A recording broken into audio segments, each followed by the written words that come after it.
doesn't hold his children. She takes the bodies with her as she leaves him to mourn his losses alone. Her revenge was now complete.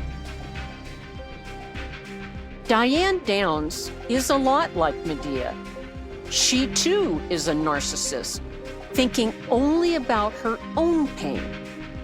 Diane was also fully committed to one man, a man who had rejected her, a man who she would do anything for, even kill her own children. However, for Diane, it was not revenge. It was a sacrifice. But Diane Downs is not a character in a Greek myth, and she did not get to ride off in a sun god's chariot at the end of her story.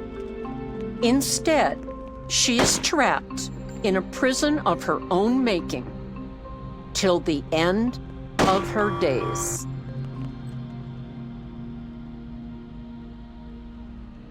Enhance your listening experience with Wondery Plus. Enjoy ad-free listening, exclusive content, binges, and more. Join Wondery Plus in the Wondery app or on Apple Podcasts. Bowman was last seen in November of 2021 at a 7-Eleven in Los Angeles. His final text was to 911 for help that never came. I'm Marissa Jones, host of The Vanished. My latest episodes cover everything we know about Bowman's disappearance. Listen to The Vanished on Amazon Music or wherever you get your podcasts. From Wondery and Treefort, I'm Candace DeLong, and this is the second season of Killer Psyche. Obviously, you are not invited here.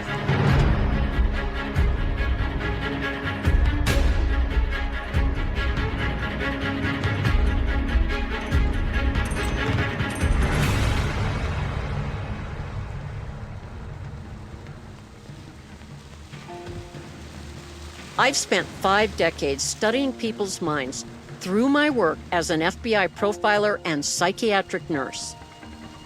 I've interviewed lots of murderers, including serial killers. And the question of why they did it is what I get asked time and time again. It is difficult to get a satisfying answer without diving deep into their mindsets. So that's what we're doing. And I will give you my best analysis in this series of what made them do what they did. This episode is Diane Downs, Part 2. In case you need a refresher from last week, on May 19, 1983, Diane Downs and her 3 children pulled into an emergency room in Springfield, Oregon. Diane and her children, 8-year-old Christy, 7-year-old Cheryl, and 3-year-old Danny, had been shot. Cheryl had died soon after reaching the hospital, and Christy and Danny were in critical but stable condition. Diane was shot in one of her arms. Her radial bone had been shattered, but other than that, she was okay. Danny was paralyzed by the bullet in his back, and Christy was partially paralyzed on her left side. She drifted in and out of consciousness, and the doctors were not certain if she would ever speak again. Diane told police that they had been attacked by a man who flagged her down in the middle of the road. She stopped, and the man asked her for her car. When she refused, he reached inside and shot the children. As Diane escaped, the attacker, described as a shaggy-haired man, shot her in the arm. Police were suspicious of her story. They thought that Diane might be covering up for someone. They canvassed the area around the crime scene and found nothing of note other than 2 .22 caliber casings stamped with the letter U. They even searched a nearby lake hoping to find the gun, but came up empty. The newspapers and television news outlets were covering the case nonstop, asking for the public's help locating the bushy-haired man that Diane had described. But despite a multitude of tips, the police had no luck finding the killer. But because of Diane's detached behavior at the hospital, the holes in her memory of the attacks, and the effect that her presence seemed to have on her older daughter, Christy's heart rate, which to those watching indicated fear, police began to focus on Diane as a suspect. But they struggled to find a motive. During the investigators' initial search of Diane's apartment, detectives had found her diary and learned of her relationship with Nick. With the attention now on Diane, the detectives, along with Fred Hughey, the district attorney, went back and searched her apartment again. It was there they found a copper cartridge from a .22 caliber gun that was stamped with a U, just like the casings at the crime scene. However, that is not surprising. It is a common stamp for those bullets, and without the actual gun, police could not definitively tie the bullets in the cartridge to the casings they found at the scene. Investigators also found a receipt for $21.09 for a brass unicorn statue, the one noticeable decoration in Diane's apartment. It was engraved with the words, "Christy, Cheryl, and Danny, I love you. Mom." The statue was dated May 13, 1983, 6 days before the shooting. The unicorn and the diary were placed prominently in the apartment, almost as if Diane wanted the police to find them. Once again, they found stacks of letters addressed to Nick. Fred Hughey and the detectives knew that interviewing him was essential. Robert Nick Knickerbocker lived in Chandler, Arizona, from where Diane had recently moved.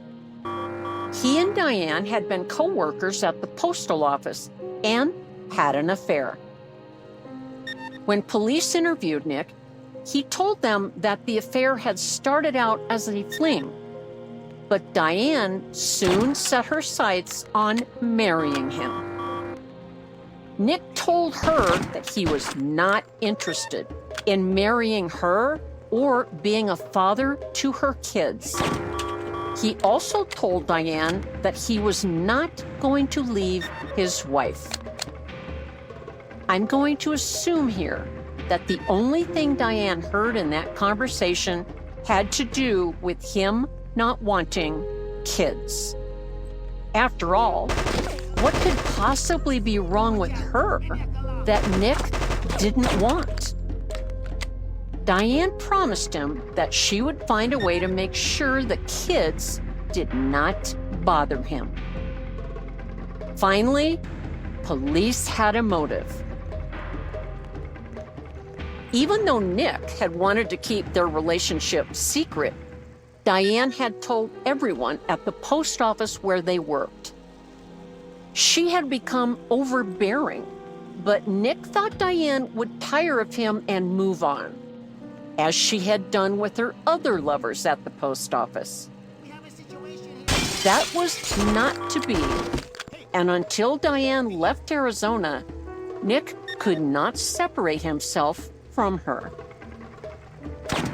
Diane tried to drive a rift between him and his wife by telling him she had an STD, and Nick was required to tell his wife, forcing him to confess to their affair.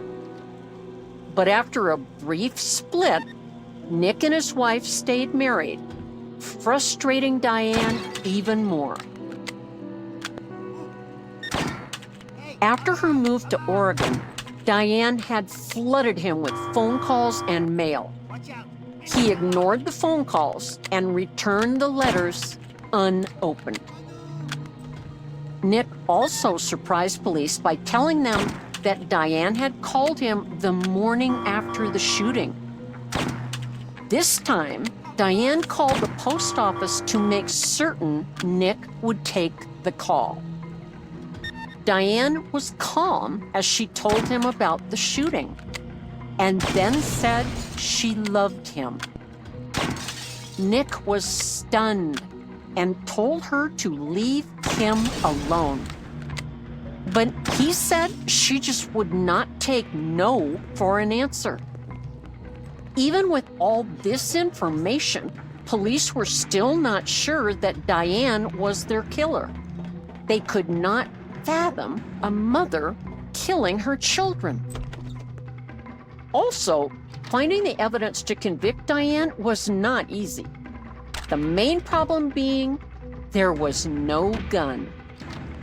Christy was the only eyewitness that could shed light on the case, but she was still unable to talk, and Danny was too young to be of much help. Diane took their suspicion in stride. She flirted with half the officers assigned to the case and seemed to taunt the rest of them.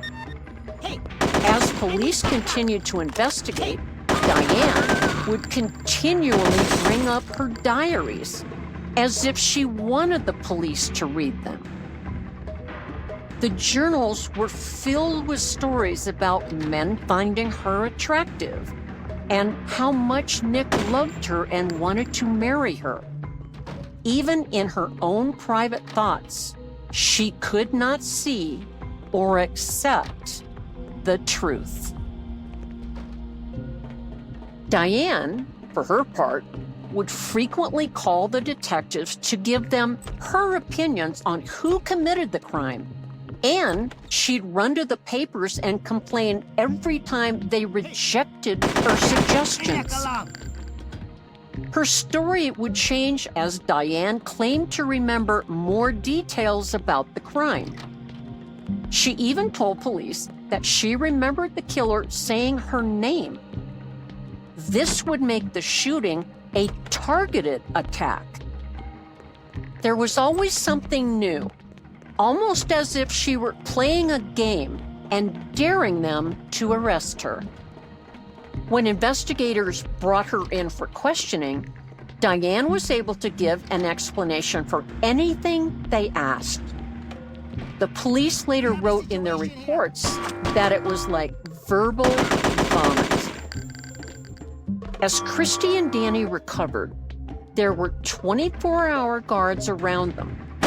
Diane was not permitted to see them alone. She claimed that her children were being brainwashed by the prosecution. The police were eager to arrest Diane, but the prosecutor, Fred Hughey, would not allow it. He wanted his case against Diane to be unassailable. Fred had become very attached to the children, and finding and convicting their killer was personal for him. Then investigators got two big breaks. The first came from a motorist who was behind Diane's car the night of the shooting. The motorist told police that Diane was traveling so slowly that he had to drive around her. He claimed that Diane was driving around 10 miles an hour in the direction of the hospital. I have a bill at the bar. This means that Diane was not rushing to get her children medical attention. The next break was even bigger. Christy was finally able to talk, and her memories of the night of the shooting had come back to her. Interestingly, the song Hungry Like the Wolf by Duran Duran was the key that sparked her memories. This was Diane's favorite song, and it was playing as Christy and her siblings were shot. After months of rehabilitation and therapy, Christy was finally able to name her attacker, her own mother. And that declaration was all Fred Hugie needed to finally give the go-ahead to arrest Diane. And on February 28, 1984, 9 months and 1 week after the shooting, police finally arrested Diane Downs for the murder of her daughter Cheryl and the attempted murder of Danny and Christy. Who are you? I'm not who you think I am. Just as the mirror is not always just a reflection of yourself. I do not belong here. What about you, mister? I'm here on business, looking for Mr. Lee Hong. Actually, In April I'm of looking for a 1980, safe. Diane watched a TV show Help about me out of surrogate here, and I parenting. might have some information for you. She wrote to the Okay, company it's a featured deal. and Follow me. offered to I be know a more customers, surrogate, and the combination to but leave she me had to safe. pass a series of And tests. trousers. And while Diane did place in the superior intelligence range, she did not do so well when it came to reasoning and concept formation. A psychologist at the clinic found that her weak spots were consistent with a, quote, major psychopathology. Part of this came from the information that Diane shared about her childhood abuse, troubled marriage, and her last pregnancy, especially having to choose the father from a plethora of men. Once again, oversharing. This alarmed the psychologist, who then administered the MMPI test, which is a personality test consisting of several hundred questions. The doctor was alarmed by what he called Diane's extreme lack of self-worth and difficulty expressing her anger, which Diane had a lot of. He believed she acted in a histrionic manner and felt she was using the surrogacy to escape from her feelings of inadequacy. Diane flunked the psychological part of the testing twice. The second psychiatrist said that she could, quote, shut her emotions down at will. Simply shut off her feelings, like flicking a light switch. I couldn't agree more, but don't forget, Diane learned to do that as a little girl because of her father's sex abuse. But here's the thing, Diane Downs is not overtly mentally ill. She does not have a thought disorder, meaning she's not delusional, she's not hearing voices. Nor is there any indication she suffers from bipolar disorder, which can entail uncontrollable and profound mood swings. Both of those diagnoses have been made about other well-known maternal child killers, such as Andrea Yates, who drowned her 5 children because she suffered from a thought disorder. She thought if she drowned her children, they would go to heaven and be safe from the devil. But all serious mental illnesses have been ruled out as afflicting Diane. So what is Diane's problem? Diane's behavior was front and center for the whole world to see because of the numerous media interviews she gave, including perhaps her most infamous one on the Oprah Winfrey Show long after her conviction. The boogeyman shot my children claims would leave even the most novice of diagnosticians to ring the psychopath bell loud and clear when it comes to Diane Downs. But is there more to it than that? Well, the P word, psychopath, is probably the most common clinical diagnosis of cold-blooded killers, even mothers. We all know the images that word conjures up. A person that is evil, repulsive, horrible, and so far beyond bad that normal people cannot even fathom their motives or behavior. Quick, there's a CIA We guy hear in the basement. words, He he's a might know psychopath. far Here, more I than can we give you the hear the combination of word the safe if that is of any she's help. a I psychopath. found it in a pair of Lee Hong's trousers. In fact, Good many luck to you, people, Hanson. especially men, believe a woman cannot even be a psychopath, let alone a mass killer. It is true, my gender of psychopaths are less prevalent in the general population than males. About 0.5% compared to males that are about double that. But I can assure you, and you know it as a fan of Killer Psyche, female psychopaths are no less dangerous. So why aren't female psychopaths as easy to spot as males? According to Winifred Rule, an expert on female psychopathy and author of Born to Destroy, females can certainly be psychopaths, but they are, quote, fundamentally different in their expression of this personality disorder.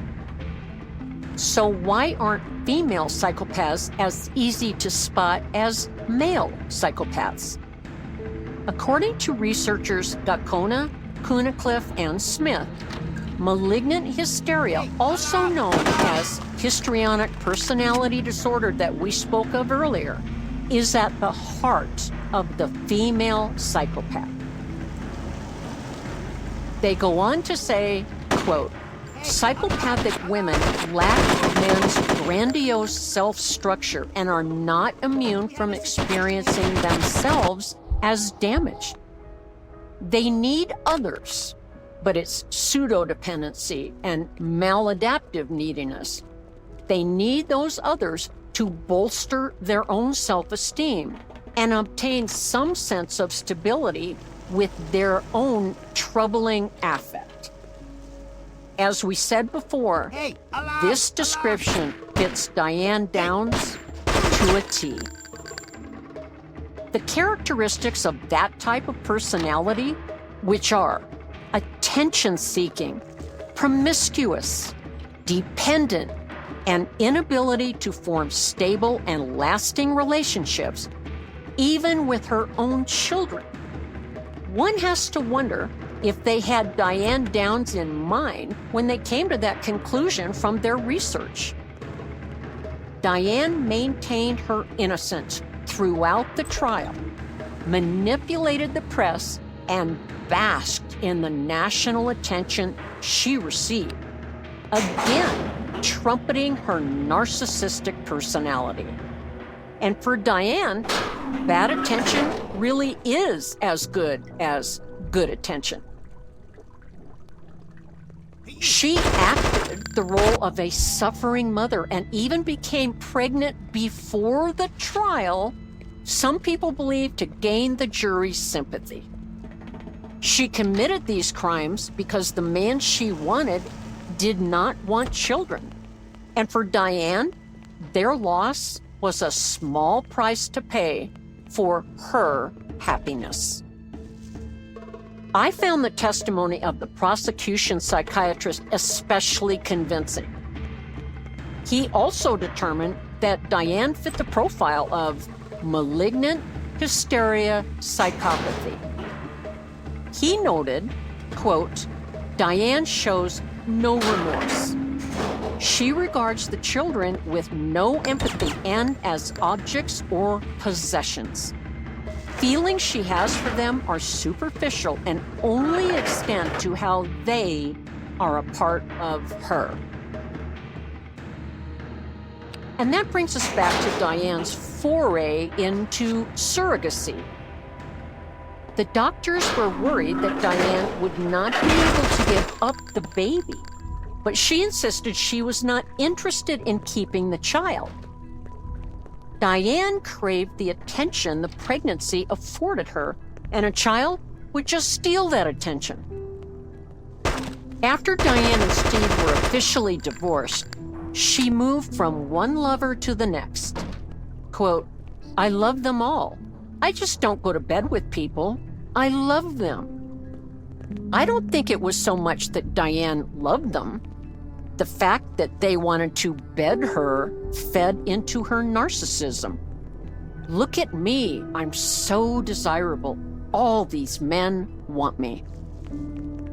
Although she told psychologists later that she detested sex, Diane liked the power she had over men, as well as the financial relief it might provide. She would borrow money from them and then move on. Despite her failing the psychological testing, in 1981, Diane became a surrogate. Just the man I've been And although looking she for. had a job Jeez, am I delivering glad to mail see for the you. post office, I'm halfway dead she did here. not have money So, to provide how did you end childcare up in all the this time. mess? I tried to And she unlock the was safe in not the taking storage care of room on her the first children. floor, but I And the don't have children, combination for it. especially I think one of the Cheryl, girls on the would be second floor knows locked the out of the combination. house, Let me help you out of here. hungry and alone.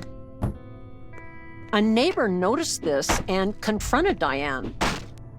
Did Diane change and take better care of her kids? No, she turned on Cheryl. Quote, "You're such a bad little girl. If you don't obey mommy, you deserve to be killed." The neighbor went on to say that the children were, quote, "emotionally starved," an echo of Diane's own experience in childhood. Diane was blind to her children's health and emotional struggles. She believed her parenting was perfect. And even though her physical abuse of them increased, she described her relationship with her children as the Four Musketeers. Diane's pregnancy was almost at full term when she was interviewed by the Washington Post for her surrogacy. Diane was excited by her newfound fame, which painted her a kind and generous woman giving the ultimate gift. And on May 7, 1982, she delivered a healthy baby girl. After the baby was born, Diane became very sexually active and aggressive. She now had a habit of scratching her partner so hard during sex that she drew blood. Some of her partners became afraid of her, and that just made Diane laugh. And then there was Nick, the man that Diane had finally set her sights on for good. But after a brief affair, Nick stopped taking Diane's calls. But Diane would not take no for an answer. She believed she was giving up everything for Nick, and he was not appreciating it. Diane attempted suicide, or at least she thought about it. When Steve, who was visiting at her house, heard a shot in the bathroom, he pushed his way in. According to him, Diane was sitting on the tub and pointing a gun at him as the door opened. "Don't worry," she told Steve, "I can't kill myself, but I can kill you." Diane did not follow through on that threat, but she would soon do something much more tragic. Diane was still obsessed with Nick, and despite his constant rejections and coldness, she was determined to get him back. And nothing, not even her children, could stand in her way. Apparently, prison was not going to get in Diane's way either. After she was incarcerated, Diane attempted multiple escapes, one that was successful enough to give her 10 days of freedom before she was captured and returned to prison. The Oregonian newspaper reported on a letter that Diane sent to the Oregon Parole Board in 2008. The handwritten 12-page plea attempted to assure the parole board her escape attempts were actually a very good sign in regards to her ability to reform. Quote, "Of all the felonies on the law books, escape from prison is the only one that indicates a healthy attitude about society." If you truly want to know what sort of prisoner won't come back to prison, your first clue is the prisoner